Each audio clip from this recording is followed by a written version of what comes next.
This conference will now be recorded.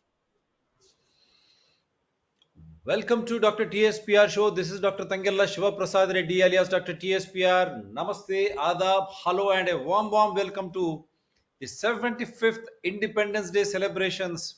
What a moment and what a guest, Ravichandran Swaminathan ji.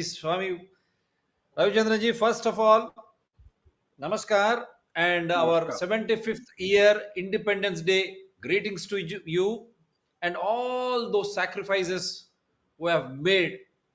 We are remembering all your wonderful souls. We pay our respectful homage and our heartfelt sympathies and condolences to all those families and everyone who have contributed to our independence. They all matter to us. Again, we salute with the same respect. So this show is a very special show. As some guest was very inquisitive and very anxious. What happened? Why Ravichandran ji is not coming? All of a sudden, I pick up the phone. He was very harsh on me. I said, no, he will come. He will come on a particular issues because he is a man embodied with so much of knowledge. Don't, sir, don't introduce him as only web crime analyst. No, the way he spoke about Western Ghats, I think he was much better than the other guests. I said, with due respects, to don't do that. He will come. Why? Because why I speak so much about Ravichandran ji is today's topic is something like that. When we were discussing, believe me, it really touched my heart. As an Indian, again, I had to go through that mirror image. I am a true independent Indian now. Has my independence allowing me, will allow me to enjoy my life, my constitutional rights, my right to life, right to speech, right to expression? Can I live without fear and favor, or am I being shadowed? Am I under surveillance? Are my rights gone? On this occasion, when they said Amrit Mahotsav, do whatever you feel like. Janda uncha rahe amara, we have done. So with respect to the same janda, flag, all the sacrifices, the Independence Day celebrations across the country, across the world, this show we are dedicating to all such Indian citizens who respect their freedom, their independence. You have every right to prove us wrong as usual. Ravichandran ji, before I present your PPT, I would love to show some things how this show is going to be. Before that, few words on this occasion.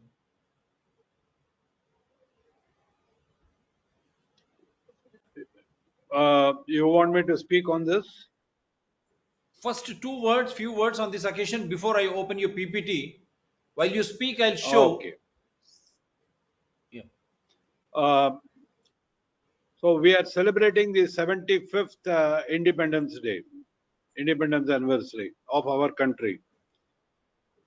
The journey was started with a lot of promises, with a lot of hopes, with a lot of expectations. At the end of 75th year, we'll have to take stock of the situation today and seriously consider whether the hopes, whether the expectations, whether the trust with which we have started still continues. This freedom was achieved not very easily. It was done at a very high cost by a lot of loss of valuable lives, with the loss of lot of our wealth. Sometimes when I look back, I feel that did we live up to that expectation of the freedom fighters? Did they misplace our trust in us? Did the constitution writers, Dr. Ambedkar and everybody, the Constituent Assembly? At this point, I would like to remember the viewers what Dr. Ambedkar had said after finalizing the constitution. He said, now we have given you a constitution, and this constitution will succeed or it will not succeed depends upon how you handle it. The age of satyagraha has gone out. Today you have got your own government, and now how you use it, how you misuse it, how you abuse it is in your hands. It is for you to make this constitution succeed or not. And let me tell you, the constitution which was written by all those constituent assembly people, including the 15 women who are present in the constituent assembly, is truly a remarkable book. One should go through the Constitution of India as well as the commentary on it by Mr. Austin. No other country has got a constitution like ours. And no other country has misused the constitution like we have done it. And this is what I would be talking about. And I thank Dr. Reddy for giving me this opportunity once again to expand my views on that. 75 years of independence, illusion and reality. This is what we are looking at today. Over to you, Dr. Reddy. Yeah, because I've shown the preamble of this channel and this topic, how our rights are being subjugated to favor only a few, as is happening in US, Europe. Few rich, neo-rich who can control the polity Indian political system, who can control every citizen by laying their hands on right from agriculture to the science. So in this regard, I place my heartfelt gratitude to Ravichandran-ji for having come out with such a wonderful presentation. You will enjoy this topic. Yes, Ravichandran-ji, the screen is yours now. Thank you, Dr. Reddy. So let me start out with one thing, the preamble to the Constitution, where it is we, the people of India, who have come together to give ourselves a constitution, to constitute a country into a sovereign socialist. I am leaving out the word secular because the secular was not there in the original constitution. Yes. A sovereign socialist democratic republic, and to secure to all its citizens justice, social, economic and political, liberty of thought, that is the most important, expression, belief, faith and worship, equality of status and opportunity, and to promote among them all fraternity, assuring the dignity of the individual and the unity and the integrity of the nation. The unity and integrity of the nation will depend upon the dignity of the individual. If the dignity of the individual is removed, then there is no unity, there is no integrity, there will be no nation. Having Wonderful. said that, all these points that I have, the preamble to the Constitution mentions, liberty, thought, expression, belief, faith, equality, fraternity, dignity, these are all part of a primordial rights.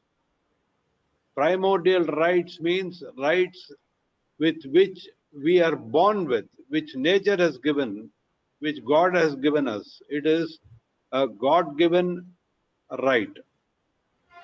Initially, people came together to form tribes, families, clans, and these clans grew up into tribes. Tribes grew up into states, kingdoms. Kingdoms joined together to form the national state. Now, as I said, every person is born with certain inborn rights. The right to sustain life. Can you go to the next slide, please? It is a right to protect my life. It is right to pursue my life. It is right to sustain my life. without hindrance, with dignity, and the right to remain alone, that is the right to privacy. Among the other rights are the right to think and the right to reason without being unduly influenced, without hindrance, without being compelled to think in a particular direction. These are the most important rights, primordial rights that has been given to us as a living human being. Now, when we came together and formed, please remember, I am repeating it once again. We, the people, came together to form the nation. It is not that the nation was formed and then the constitution was given to us. No. It is we came together and we adopted this constitution after debate, after deliberation, after discussion. And we decided that we will form a country called India. It is we, the people, who have decided. And when we formed the country called India and gave ourselves a constitution, we gave some of our primordial rights, our natural rights, to the government, to the central authority, so that they can use these rights which have been given to them to maintain equality, to reach the objective of the constitution. Or in other words, we have surrendered some of our rights, not in perpetuity. Please understand, it is not in perpetuity. It is not that as though we cannot take it back. Yes, we can take it back if the people join together and said, this government is not worth giving these rights. So we should take it back. These rights have been given to the government by the people.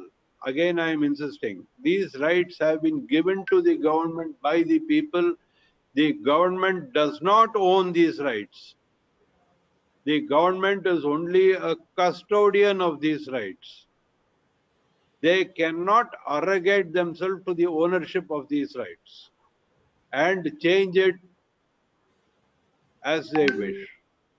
These rights are part of the preamble, and the Supreme Court itself has said that these are non-negotiable, immutable, and this is the bedrock on which the Constitution is raised. If you choose to rock the foundation, then the Constitution will collapse. Wonderful. That every viewer must understand at the 75th year of our independence. It is independence. We have replaced a foreign ruler with ourselves, with our own rulers. And if our own rulers do not come up to the mark, then we have the right to change the constitution and to change the ruling pattern also. That depends upon us. And unless we are very sensitive, we are knowledgeable about what our rights are, and along with the rights, what our responsibilities are. Without these, we cannot make any change. There is no point in blaming this government did that, that government did this man did that, that man did that. At the end of the day, we, the people, are the ultimate arbiters of our own future.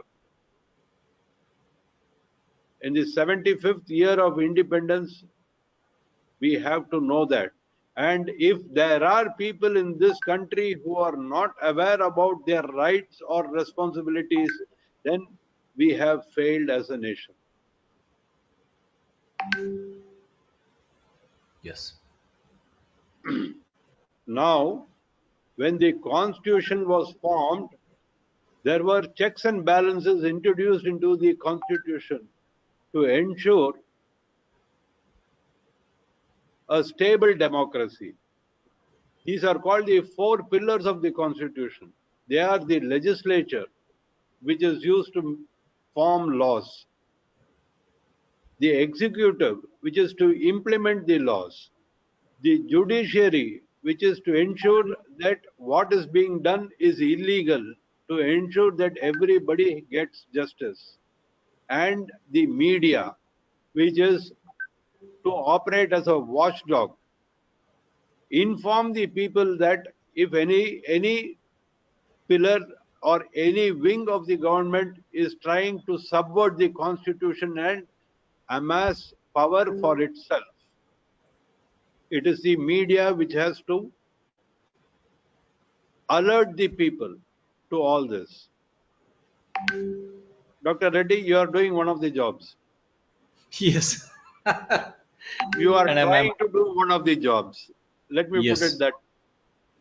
one of the jobs. Yes, I'm honored to have wonderful guests like you and this independent platform of DRTSPR channels, which includes DRTSPR, Citizens DRTSPR, Environment People DRTSPR, has been hosting these live shows on an independent plane wherein people or the wonderful guests like you all can express freely with freedom on any given issue.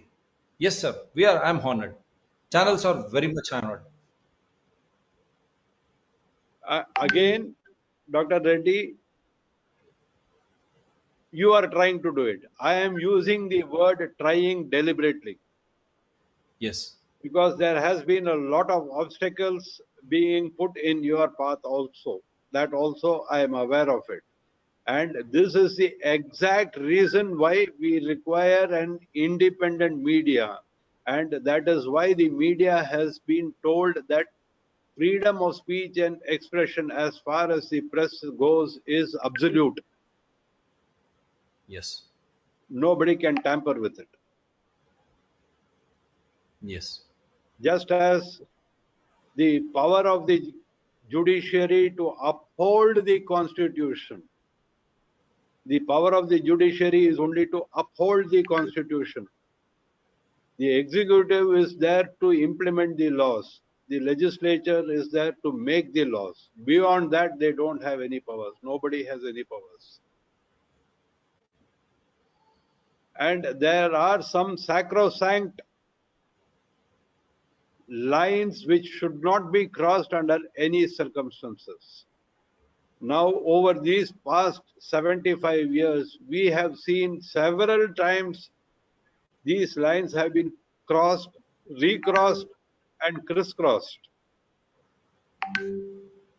with the net result that the very purpose of why these four departments or four pillars were kept separate, independent, the reason has been lost. And this has been done because the people of India have not been alert to their responsibilities. They have been talking only about their rights, but they have not been talking about their responsibilities. The first responsibility is to elect capable people to the legislatures. This is where the people failed. I am quoting a former Central Vigilance Commissioner who explained the position. If 153 members of parliament who are facing charges or have a criminal background can decide what laws can be framed for this country, then it becomes axiomatic that it is legal for a man who is a criminal background to be appointed in the executives and no questions should be asked. If we elect people with shady backgrounds, with criminal antecedents, with history sheeters to the parliament, these people are going to make laws. Then what is wrong in appointing a criminal to become a collector or a secretary or a big bureaucrat in the government? So who has failed whom? The people have failed this constitution by electing people, history sheeters, criminals to the parliament. And this is the first step where the constitution has been subverted. The executive is called the iron pillar. the iron framework on which the administration of this country was run by the Britishers. And as long as the Britishers were here, they ensured that this iron framework was in a working order. But after independence, what has happened? This iron pillar has become rusted. And why it has become rusted? Because there has been a climate of corruption, nepotism, and reservation. I am using the word reservation here also because people who have the capacity, people who have the capability to create policies, to create wealth for everybody, to take the country in the proper direction, they have not been given the opportunity to serve this country. And that is why they have gone out of this country and they are serving other people. And that is a matter of considerable shame. When I talk about reservation, the constitution said that for 10 years these reservations will exist. And after that it will go. It will be reconsidered. Today we are in the 75th year of our independence. And instead of reservations going, it has increased manifold. At the beginning of when the independence was declared, the number of backward and most backward classes was very low. Today it has tripled. Does that mean we have progressed or regressed? The number of backward people are increasing in this country according to the reservation. So what does it mean? Either we have not progressed or this reservation policy is not effective. Poor people, uneducated people, these people have to be given a handicap. Reservation is a requirement for them, but reservation not at the cost of good policies, good thinking men in the right place, in the right time, for the right occasion. Without that, if you reduce the bar of merit lower, then you will get only poor policies, and that is why we have not progressed in these 75 years. So the executive has been rusted in this climate of corruption, nepotism, and reservation. Judiciary, this is supposed to be an independent body appointed by the President of India and holding office without accountability. The Supreme Court judges or the High Court judges can only be removed by impeachment. Even the appointing authority, the President, does not have the power to remove them. This is the part of the checks and balances. But what do you have today? Today, 400 families control Supreme Court of India. If you see the number of judges and the senior counsels in the Supreme Court of India, they come from only 400 families. Does it mean that we have not produced good lawyers? The Supreme Court appoints Supreme Court judges through the National Judges Collegium. The Collegium is not sanctioned by the Constitution. It is a judge's order. The Supreme Court has decided that it will appoint its own judges. How is that possible? Even in a corporate boardroom, the directors are elected by the shareholders. The directors don't elect directors themselves. Yes. Then how is it permitted for a judge to appoint another judge? Where is the will of the people here? And it is very, very unfortunate that in the 75th year of independence, senior counsels and judges, people like Kapil Sibal, people like Prashant Bhushan, people like Justice Dhingra, They have come out openly and have said that there is no hope in the Supreme Court. If there is no hope in the Supreme Court, then what is a common citizen? Where can a common citizen go for justice? When senior counsels and judges themselves say that the Supreme Court is useless, it is not independent.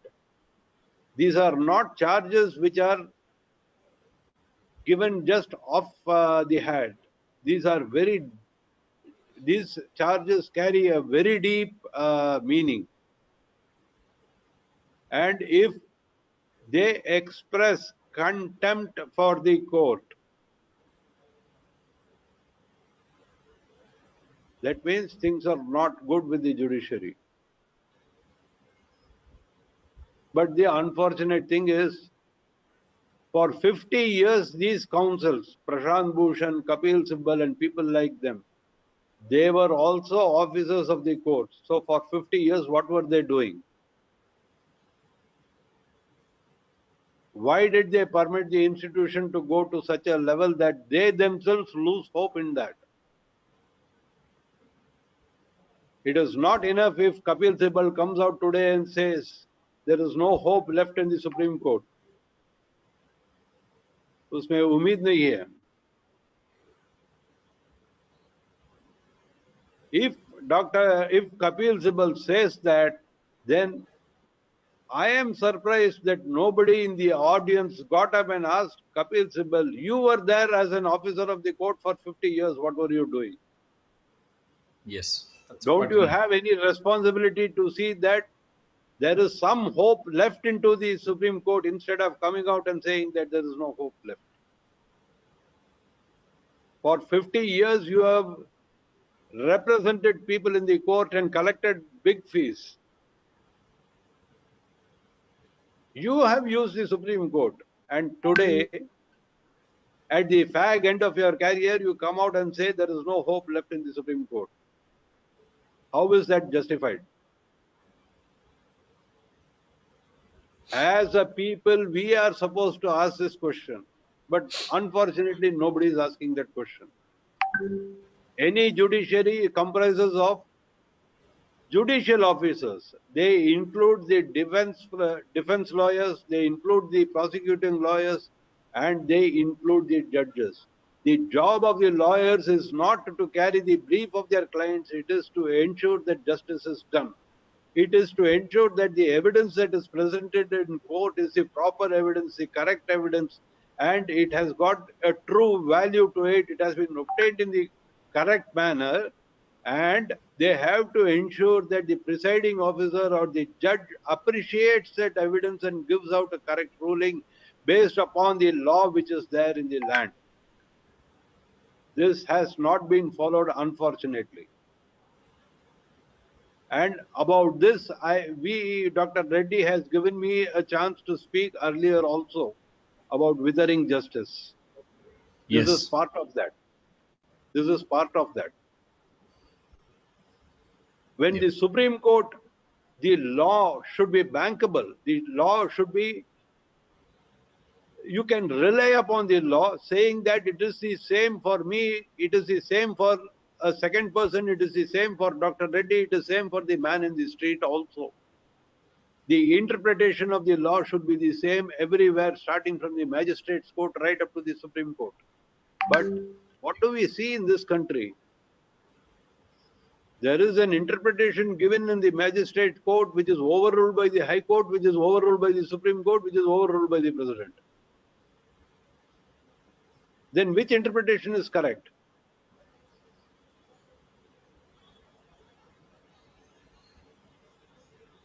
Every judge should have discipline. They should have detachment. They should have a dispassionate attitude. Do they have it?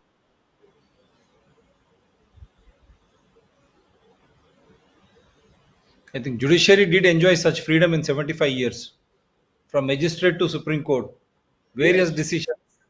Yes. Various decisions. They themselves, though, I think that is the only way they have enjoyed. That's the only thing that they've enjoyed. And You pass one at what order, cost? yes, At what cost? suffering justice, Yes. equijustice.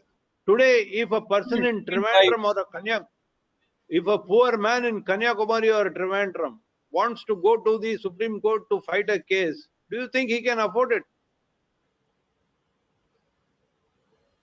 It will cost him 5,000 rupees to 10,000 rupees just for traveling purposes. What is Yes. the purpose of the Supreme Court if we are not able to reach it for justice? The doors of justice is closed to citizens because of his economic conditions. Or in other words, only a Salman Khan or Amir Khan can take justice, can get justice. The man on the street like Dr. Reddy cannot get justice. No, only Arnab Goswami like people can, Yes, not me. only Arnab Goswami will get justice. And justice denied. That is the pity of it.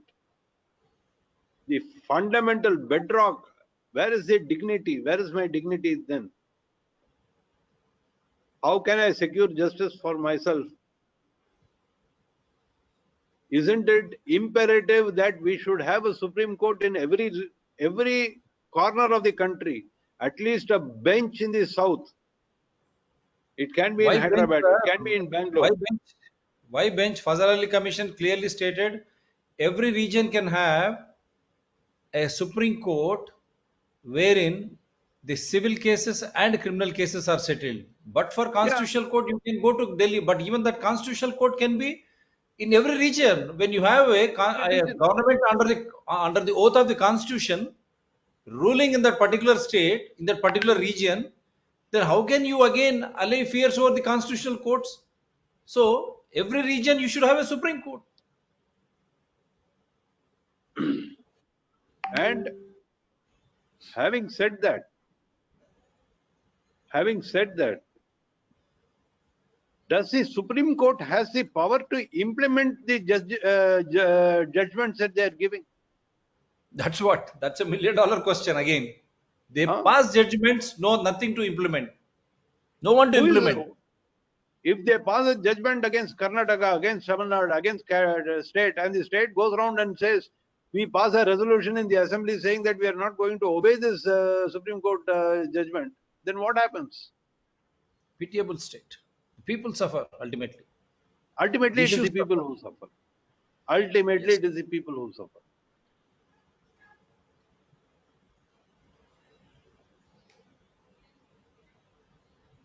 Yeah. So, the judiciary, the problem with the judiciary is this. And what about the judges? Is there any, they should be very, very economical with their words.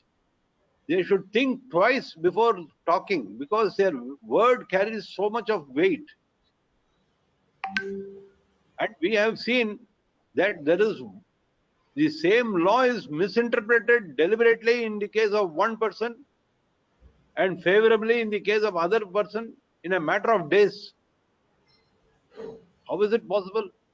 And in the same court, how is it possible? And coming to the media, with due respects to Dr. Here Reddy, also, no, no, here also in judiciary, you have seen so many innocents, including journalists, have been picked up overnight as if they are terrorists. They have been presented before the magistrate or judge late in the night, midnight, and judge doesn't or magistrate doesn't even listen to the one who has been arrested so illegally. Such a, I don't correct, understand the freedom of expression. It's there only for judiciary in the 75 years, right from magistrate to the Supreme Court. Supreme Court Supreme Court, opens even midnight also. They take cases against terrorist bomb blasts who have gone, but not against the common man. When common man is not against the jailed, common man. justice is denied. He is not allowed. You have seen that 1912 amendment, the Criminal Procedure Act amendment, which we have done, how the state has been given full powers. Supreme Court or the high courts who are the custodians of personal liberty, they don't speak. Where is the neutrality, independence of judiciary? There's no neutrality then. Yep, 75 Apart years of from independence. Dr. Reddy, you are talking about courts opening at the night. I am telling you, for the ordinary citizen, the court does not open for 20 years. 20, that's what. Free, some One from under Hyderabad or trial. from Kerala, I can't go to Supreme Court. As you rightly Ah, said, economical. At the same time, how can I hire a advocate with such huge cost? And even if oh, I hire after selling something, can my case be listed? And how long I should stay in Delhi? And how many times I should make a trip from south to north? Absolute. I and should say, I'll I give should you not be three using examples. word, but 75 years of independence, still a common Indian citizen is dreaming of equijustice. It's Munna Lal pitiable का state. हसीना मुन्ना लाल का हसीना सपना. Munna Lal ka Hasina Sapna. Yes, rightly said. Yes. Three cases. I'll give you three cases. First case Yep. is Navjot Singh Sidhu. For killing a Yes. person in 1989, he is convicted in 2022, and given a sentence of 1 year imprisonment for killing a person. That too, after he changed so many unions, UPA, Yes. NDA, whenever, whichever suits, he is exonerated. But ultimately, when he is not And, compromising with both unions, today he is punished. This is what a common man wrote. and It's not my opinion. one one postman in Uttar Pradesh who has been convicted, who is convicted of stealing 24 rupees 20 years back, is finally acquitted by the court, saying that there is no evidence. For 20 years, he has been jailed for stealing, supposedly stealing 30 rupees. He is under trial.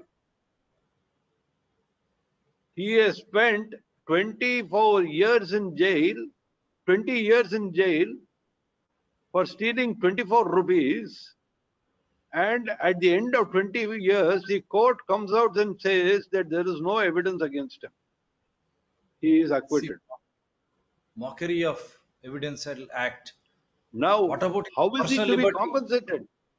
And who is going to be held accountable for it? The judge who put him in behind bars in the first case, the High Court which did not take cognizance of the complaint, or the Supreme Court which sat on the papers for 20 years.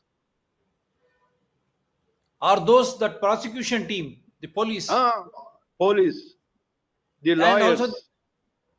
and then you will come to the last point, media, how wrongly it is represented. So this is how it happens. And in another case, the judge comes out and says, every sinner has a future. Yeah, that's really mind-boggling statement. A Mind-boggling. 4-year-old girl is raped and killed in a field, allowed to die in a field without any attention. It is unimaginable. A 4-year-old little baby girl is raped and allowed to die in the open field. And that man is caught and given life imprisonment. The Supreme Court comes out and says that that man has got a future. Therefore, it should not be life imprisonment, but it should be 20 years. And they have reduced it to 20 years with the possibility of releasing him before that also if he on good behavior. What about the rights of the baby girl? What about the rights of the victim? Is it justice for the accused or justice for the victim? For who? What purpose is the courts for arguing? For the accused or for the victim? Today in our country, I'll put it very clearly. Today in our country, the victim is the accused. The victim is the accused.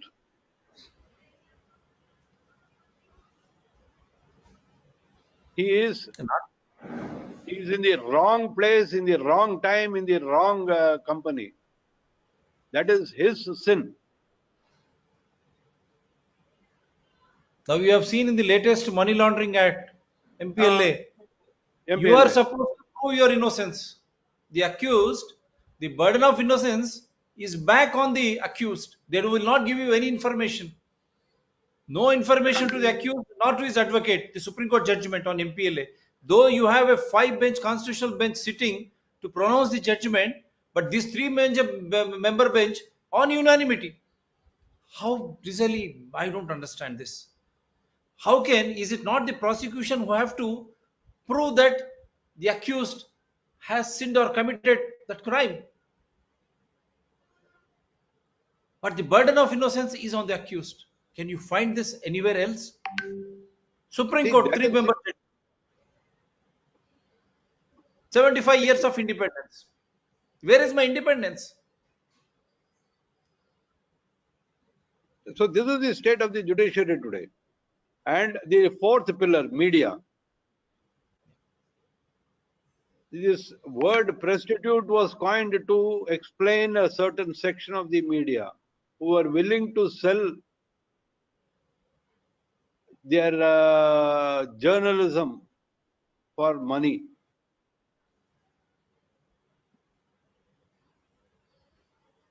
Very sad state. Very sad state. When all the four pillars are working against the country or against one another, what is the meaning of independence?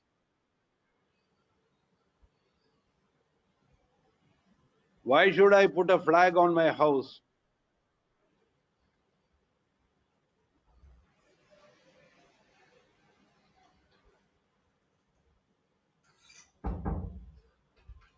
Now, uh, the legislature has passed my in the name of security. In the name of security, my fundamental rights have been degraded incrementally. And this is what I was afraid of. I had written in my book, Right to Privacy and Data Protection Act.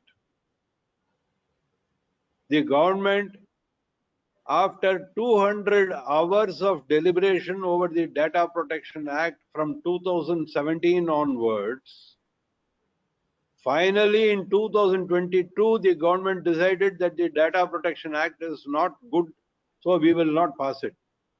Did it take 6 years for the government to realize that the government act is not okay? Is this how the government works? All the MPs, they have sat upon it, deliberated it, discussed it. What have they discussed? For 5 years, what have they discussed? Didn't they know that the act was not correct when they formulated it? After all, it is Justice Krishna who had formulated the act. These people had only added or subtracted to it. And in that book, I had mentioned that our right to privacy, it is a constitutional right. It is a primordial right. For example, the right to freedom of speech and expression. The media was given the right to freedom of speech and expression absolutism. It was absolute. Today, the government is outsourcing censorship to social media service providers like YouTube, like Twitter. Your own channel was a victim of that. Still, What the government is afraid to do directly, they are doing it through other people, through mercenaries.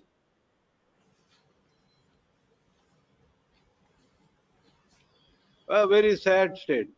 And right to property, this was removed in 1970s.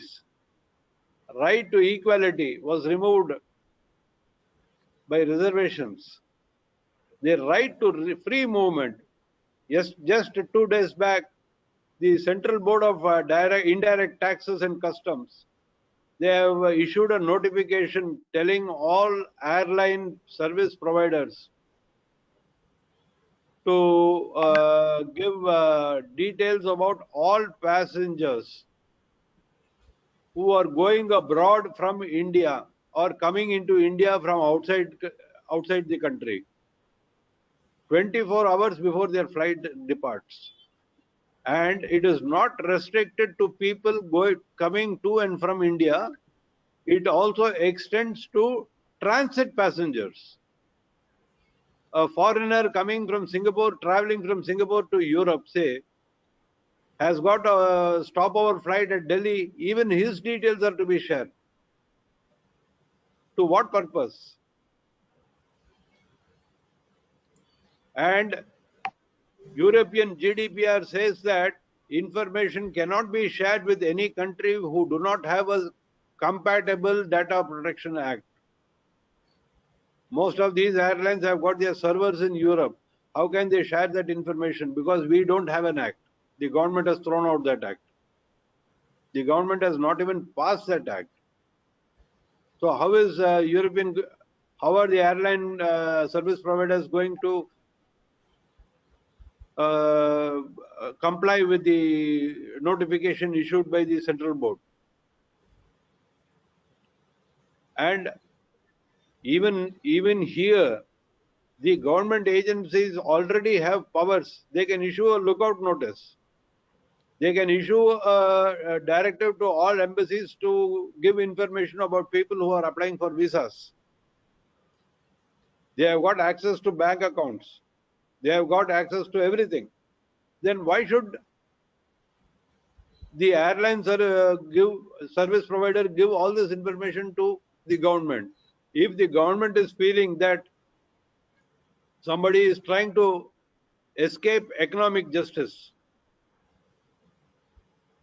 and trying to run away from India, then all that they have to do is name him and get the details of every individual.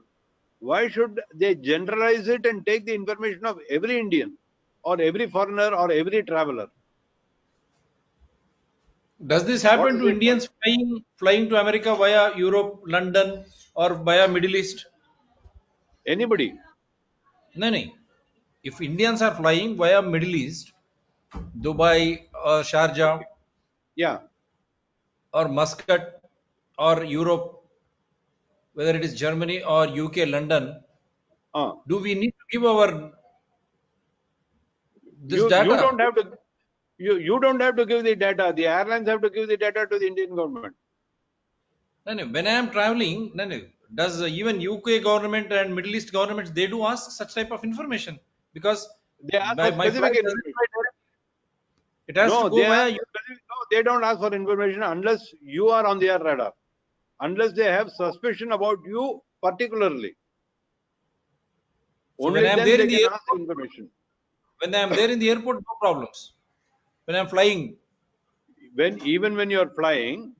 Even when you are flying, let us assume that you are an Indian who is flying to America via UK. hmm, Now, if the UK government has got a suspicion of some illegal activity from you violating English laws, then they can name you personally and get information about you from the airline authorities. But they okay. can't take information about every passenger on that plane. Then what What is the will the purpose? government what will What the government do? No. What will the government do with the information of a 5-year-old baby? According to this law, even that information is to be given to the government. Are they thinking that the 5-year-old baby is going to commit is an economic offender?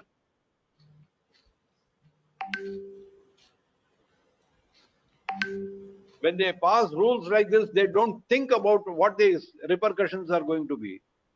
And this is unfortunate thing is this is affecting my freedom of movement, which is a fundamental right.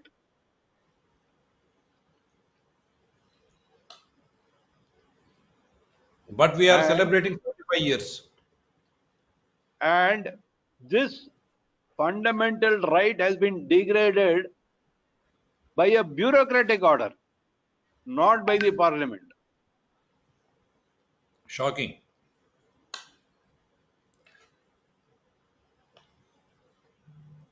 See, they are growing bigger than their shoe. They are supposed to be public servants. Now they are trying to boss over international arena. And what about your amendment to the CRPC, where a head constable can take details about your DNA, fingerprints, your medical records? These are all sovereign properties which belong to me. How can a ordinary person like a head constable take it when even a cyber crime is to be investigated by an inspector or a DSP? What happened to my right of privacy? This is a degradation of my fundamental rights.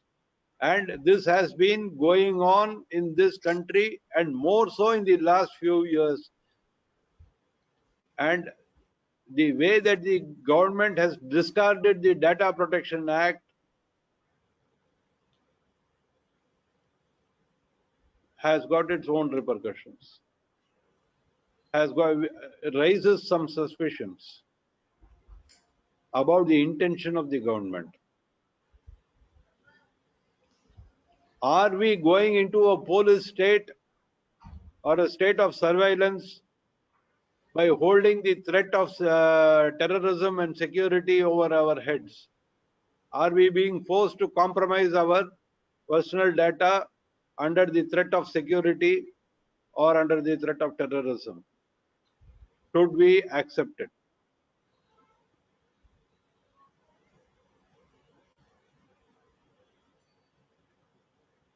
If we are not prepared to accept it, then at some point we as a society must reform ourselves and then start questioning the government. Without reforming ourselves, we cannot question the government. Without questioning the government, at some point in time, we will see that we are not left with any fundamental rights. We will also become another China. Big Brother is watching you 24/7. What a way. Wonderful. Wonderful.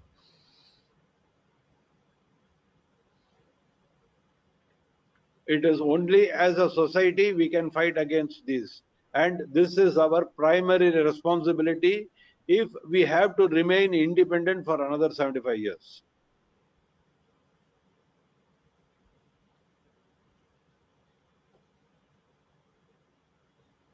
Yes, we have got certain rights.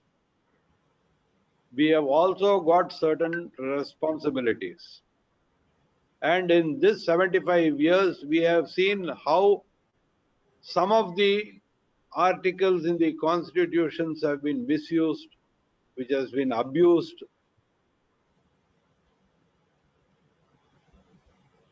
So it is time in the 75th year, should we rewrite our constitution to reflect the new situation, new conditions.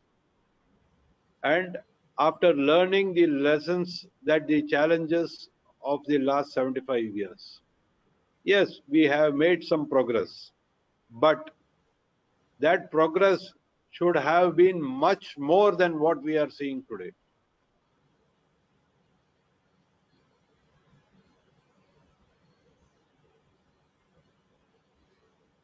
Wonderful. Hats off, sir. Salute you. Such meaningful and an orderly presentation on what is happening, what should not have been happening, and why this is happening. Such beautiful presentation. Hats off to you, Ravichandran-ji. Spellbound. That is why your comment, is India going to be a police state? Is India going to be in the footsteps of China? Or should we rewrite the constitution after learning all these draconian laws of late and before, which threaten the very fundamental right of a citizen, Indian citizen. So आजादी का अमृत महोत्सव, क्या हमारी आजादी इस तरह छीना जाए कि भारत एक चाइना जैसा देश बने, एक पुलिस राज्य बने, जहां कानून की कोई, संविधान की रक्षा ना हो, कहा हम मेरा हक का उल्लंघन हो. ఇదే నా 75 సంవత్సరాల మన స్వతంత్ర భారతదేశంలో మనం జరుపుకునేటువంటి అమృత మహోత్సవం, మన ప్రాథమిక హక్కులకు ఉల్లంఘన, మన రాజ్యాంగ ఉల్లంఘన, మన హక్కుల ఉల్లంఘన, తద్వారా చట్టం కేవలం చుట్టం అయిపోయిందా, చట్టం కేవలం కొందరికేనా, ఈ విధంగా ఇది పోలీసు రాజ్ దిశగా చైనా దిశలో పోతుందా? ఇప్పటికైనా మనం మన రాజ్యాంగాన్ని తిరిగి రాయాల్సినటువంటి పరిస్థితి ఈ 75వ సంవత్సరం స్వాతంత్ర్య దినోత్సవం జరుపుకుంటున్నటువంటి వేళ ఆలోచింపజేయదగినటువంటి విషయమేనా? ఒకసారి ఆలోచన చేయండి. ఏ విధంగా మన హక్కుల ఉల్లంఘన జరుగుతూ వచ్చింది. చట్టం చుట్టం అయిపోయింది కొందరికి, సామాన్యుడికి చట్టం, అదేవిధంగా న్యాయం కనుచూపు మెరలు లేనటువంటి పరిస్థితి. 80% మంది ఇంకా జైళ్లలో వారికి బెయిల్ రాని పరిస్థితి, విచారణ జరిగినటువంటి పరిస్థితి మగ్గుతున్నాం. ఆలోచన చేయండి. 75 సంవత్సరం చాలా బాగా చెప్పారు రవిచంద్రన్ గారు. आप सोचिए 80% जो लोग जेल में हैं, क्या उनका सही तरीके से कोर्ट में विचारण हुआ? ना बेल, ना घर, लेकिन जेल में. क्या यही है हमारी कानून और संविधान और हमारी हक की परिरक्षण? Is this the way we should survive? 80% of them still under the jail, in the jail, without trial, without bail. Neither they go to home nor they have freedom, but in jail. Genuine cases. Now you have seen Money Laundering Act, new Supreme Court. Supreme Court is doing this now. The burden of innocence to be proved by the accused. They will not give you any information to the accused nor your advocate, but they are asking you to prove. Is this the way a constitutional court should come to the rescue of a citizen when the lawmaking bodies, legislature, or those to implement, executive, or those pamper their own media, when they clearly doesn't come to the rescue of the personal liberty of an independent Indian citizen? If it is not judiciary, then who?